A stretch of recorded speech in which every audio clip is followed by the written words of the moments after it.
ಅಧ್ಯಾಯ 44. ಸೀತಾಯೋಗೇಶ್ವರರು ನಾಮಧಾರಕನಿಗೆ ಶ್ರೀ ಗುರುಚರಿತ್ರೆಯನ್ನು ಹೇಳುವುದನ್ನು ಮುಂದುವರೆಸಿದರು.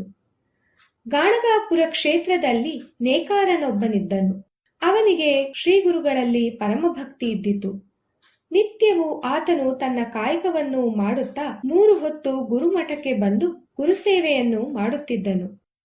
ಶ್ರೀಗುರುಗಳಿಗೆ ವಂದಿಸುವ ಮೊದಲು ಮಠದ ಅಂಗಳವನ್ನು ಸ್ವಚ್ಛಗೊಳಿಸುತ್ತಿದ್ದನು. ಹೀಗಿರುವಲ್ಲಿ ಶಿವರಾತ್ರಿಗೆ ಅನೇಕ ಭಕ್ತರು ಶ್ರೀಶೈಲ ಕ್ಷೇತ್ರಕ್ಕೆ ಯಾತ್ರೆಗೆಂದು ಹೊರಟರು. ನೇಕಾರನ ತಂದೆ ತಾಯಿ, ಬಂಧುಗಳು, ಸ್ನೇಹಿತರು ಹೀಗೆ ಊರಿಗೆ ಊರೇ ಶ್ರೀಶೈಲಕ್ಕೆ ಹೊರಟಿತು.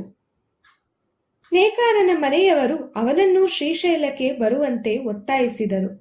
ಆದರೆ ಅವನು, ನಾನಿರುವ ಈ ಸ್ಥಳವೇ ಶ್ರೀಶೈಲ, ನನ್ನ ಗುರುಗಳೇ ನನ್ನ ಮಲ್ಲಿಕಾರ್ಜುನ, ನಾನು ನಿಮ್ಮೊಡನೆ ಬರಲೊಲ್ಲೆ ಎಂದು ಹೇಳಿದನು.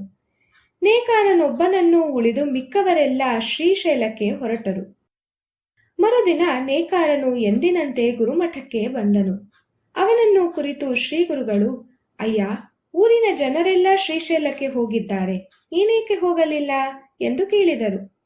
ಶ್ರೀಗುರುಗಳ ಮಾತನ್ನು ಕೇಳಿದ ನೇಕಾರನು, ಗುರುದೇವ, ಶ್ರೀಶೈಲವು ಗುರುಚರಣದಲ್ಲಿಯೇ ಇರುವಾಗ ನಾನು ಎಲ್ಲೋ ಹೋಗುವ ಅಗತ್ಯವಿಲ್ಲ ಎಂದು ದೃಢಭಕ್ತಿಯಿಂದ ಹೇಳಿದನು. ಶ್ರೀಗುರುಗಳು ಶಿವರಾತ್ರಿಯಂದು ಸಂಗಮದಲ್ಲಿ ಸ್ನಾನ ಮಾಡಿ ಅಶ್ವತ್ಥ ಸನ್ನಿಧಿಯಲ್ಲಿ ಕುಳಿತರು. ಸ್ನಾನ ಮುಗಿಸಿ ಬಂದ ನೇಕಾರನು ಗುರುಗಳಿಗೆ ಕೈಮುಗಿದು ದೂರದಲ್ಲಿ ನಿಂತನು. ಅವನನ್ನು ಕಂಡು ಗುರುಗಳು, ಅಯ್ಯ, ಶ್ರೀಶೈಲವನ್ನು ನೀನು ಈ ಮುಂಚೆ ಕಂಡಿರುವೆಯಾ ಎಂದು ಕೇಳಿದರು. ಆತನು ಇಲ್ಲವೆಂದು ಉತ್ತರಿಸಿದನು. ಆಗ ಶ್ರೀಗುರುಗಳು, ಸರಿ, ಹಾಗಾದರೆ ಇಲ್ಲಿಗೆ ಬಾ, ಶ್ರೀಶೈಲವನ್ನು ನಾವು ನಿನಗೆ ತೋರಿಸುತ್ತೇವೆ. ನಿನ್ನ ಕಣ್ಣುಗಳನ್ನು ಗಟ್ಟಿಯಾಗಿ ಮುಚ್ಚಿ ಈ ಪಾದುಕೆಗಳನ್ನು ಬಿಡು ಎಂದರು. ಕಣ್ತೆರೆದು ನೋಡಿದ ನೇಕಾರನಿಗೆ ಆಶ್ಚರ್ಯ. ಶ್ರೀಶೈಲದಲ್ಲಿ ಜನರ ಸಂತೆ, ಗುಡಿ ಗೋಪುರ, ಹರಿಯುವ ಹೊಳೆ. ಶ್ರೀಗುರುಗಳು, ನೀನು ಸ್ನಾನ ಮಾಡಿ ದೇವರ ದರ್ಶನ ಪಡೆದು ಬಾ ಎಂದು ಆಜ್ಞಾಪಿಸಿದರು. ನೇಕಾರನು ಸ್ನಾನ ಮಾಡಲು ಹೊಳೆಯತ್ತ ನಡೆದನು. ದಾರಿಯಲ್ಲಿ ಅವನ ತಂದೆ ತಾಯಿ ಬಳಗದವರು ಅವನನ್ನು ಕಂಡು ಆಶ್ಚರ್ಯದಿಂದ, ನೀನು ಇಲ್ಲಿಗೆ ಹೇಗೆ ಬಂದೆ ಎಂದು ಕೇಳಿದಾಗ, ಗುರುಕೃಪೆಯಿಂದ ನಾನಿಲ್ಲಿಗೆ ಬಂದೆ ಎಂದನು. ಅವನು ಅವರ ಬಗ್ಗೆ ತಲೆಕೆಡಿಸಿಕೊಳ್ಳದೆ ಬೇಗ ಬೇಗ ಸ್ನಾನವನ್ನು ಮುಗಿಸಿ ಮಲ್ಲಿಕಾರ್ಜುನನ ದರ್ಶನಕ್ಕೆಂದು ಹೊರಟನು. ಗುಡಿಯಲ್ಲಿ ಶಿವಲಿಂಗಕ್ಕೆ ಬದಲಾಗಿ ಶ್ರೀಗುರುಗಳೇ ಅವನಿಗೆ ಕಂಡರು.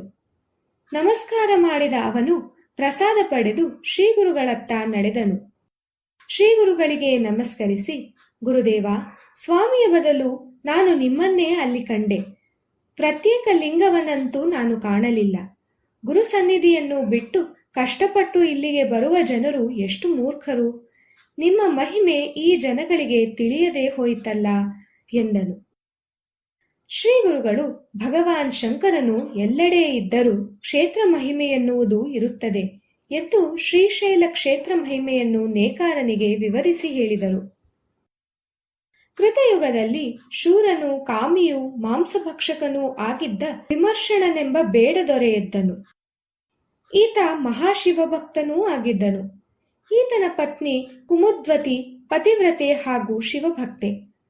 ಆಕೆ ಒಮ್ಮೆ ಪತಿಯನ್ನು, ಸ್ವಾಮಿ, ಅನೇಕ ದುರ್ಗುಣಗಳಿದ್ದರೂ ಇನ್ನೂ ಶಿವಭಕ್ತಿ ನಿಮ್ಮಲ್ಲಿ ಉಳಿದಿರುವ ಕಾರಣವೇನು ಎಂದು ಪ್ರಶ್ನಿಸಿದಳು. ಅವನು ತನ್ನ ಪೂರ್ವ ವೃತ್ತಾಂತವನ್ನು ನೆನಪಿಸಿಕೊಂಡು ಹೆಂಡತಿಗೆ ಹೇಳಿದನು. ಹಿಂದೆ ನಾನು ನಾಯಿ ಜನ್ಮವನ್ನು ತಳೆದಿದ್ದೆ. ಆ ಸ್ವಭಾವವು ನನ್ನಲ್ಲಿ ಇನ್ನೂ ಉಳಿದಿದೆ. ನೀನು ಆಗ ಪಾರಿವಾಳವಾಗಿದ್ದೆ. ಹತ್ತೊಂದು ನಿನ್ನ ಬೆನ್ನಟ್ಟಿ ಬಂದಾಗ ನೀನು ಹದ್ದಿನಿಂದ ತಪ್ಪಿಸಿಕೊಳ್ಳಲು ಶ್ರೀಶೈಲಗಿರಿಗೆ ಪ್ರದಕ್ಷಿಣೆ ಹಾಕಿದೆ. ಆದರೂ ನೀನು ಹದ್ದಿಗೆ ಬಲಿಯಾದೆ.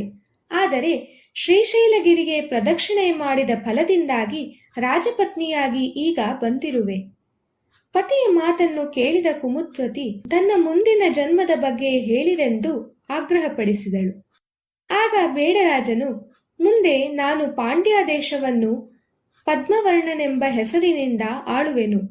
ಆಗ ಸುಮತಿ ಎಂಬ ಹೆಸರಿನಿಂದ ಹುಟ್ಟುವ ನೀನು ನನ್ನನ್ನೇ ವರಿಸುವೆ. ವೇದಾಧ್ಯಯನ ಸಂಪನ್ನನಾದ ನಾನು ಅಗಸ್ತ್ಯ ಮಹರ್ಷಿಗಳಿಂದ ಜ್ಞಾನೋಪದೇಶ ಹೊಂದಿ ದೇಹಾವಸಾನದ ನಂತರ ನಾವಿಬ್ಬರು ಶಿವಲೋಕವನ್ನು ಹೊಂದುತ್ತೇವೆ. ಶಿವರಾತ್ರಿ ಹಾಗೂ ಶ್ರೀಶೈಲ ಮಹಿಮೆ ಅಪಾರ ಎಂದು ಹೇಳಿದನು.